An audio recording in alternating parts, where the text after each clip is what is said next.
Bacteria Vega, powered by Sensodyne and Vinyl. Grow ZFC. Associate sponsor UltraTech cement. 21-22 જૂન પછી બંગાળના ઉપસાગરમાં deep depression અને અરબ સાગરમાં low pressure બનશે. ગુજરાતમાં ચોમાસું આદ્રા નક્ષત્રમાં 21 જૂન સુધી આવશે. મૃગશીર્ષ નક્ષત્રનો વરસાદ રોગ જીવાતનો ઉપદ્રવ વધારનારો છે. રોગ જીવાતના કારણે પ્રાંતને નુકસાન કરે છે. એકંદરે 21 જૂન પછીનો વરસાદ ખેડૂતો માટે સારો ગણાશે. હાલમાં પડી રહેલી ગરમી રોગ જીવાતને અટકાવી શકે છે. હાલ ચાલી રહેલી મૃગશીર્ષ નક્ષત્રની વરસાદ સાથેની ગરમી રોગ જીવાતને અટકાવનારી હશે, જે ખેડૂતો માટે સારું ગણાશે.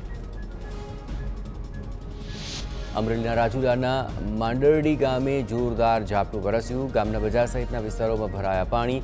અનેક ગામડાઓમાં વરસાદની શરૂઆત સારી થતાં ખેડૂતો ખુશ. અમરેલી જિલ્લામાં પ્રી મોન્સૂન ગતિવિધિ. જાફરાબાદ તાલુકાના દુધાળા ગામમાં પવન સાથે વરસાદ. દુધાળા સહિત આસપાસના ગામડામાં ધોધમાર ઝાપટું. ગરમી બફારામાંથી લોકોને મળી રાહત.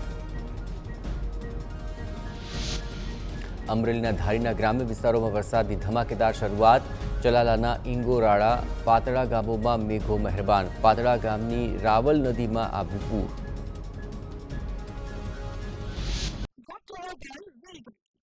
Powered by Sensodyne and Vinyl. Grow ZFC. Associate sponsor UltraTech cement.